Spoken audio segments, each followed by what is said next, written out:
உங்கள் கையை பார்த்தவுடன் உடலில் உங்களுக்கு பலம் அதிகமாக இருக்குமா, ஆன்ம பலம் அதிகமாக இருக்குமா, உடல் பலம் அதிகமாக இருக்குமான்னு பார்க்கணும்னா சக்தி ரேகை என்று சொல்லக்கூடிய இந்த ஆயில் ரேகையை பார்க்கணும்.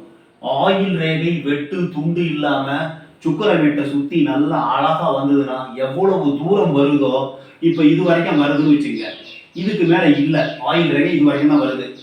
உடல் பலம் உங்களுக்கு பாதி வயசு, ஒரு 50 வயசு வரைக்கும், ஒரு 40 50 வயசு வரைக்கும் தான் உங்களுக்கு உடலில் பலம் அதிகமாக இருக்கும்.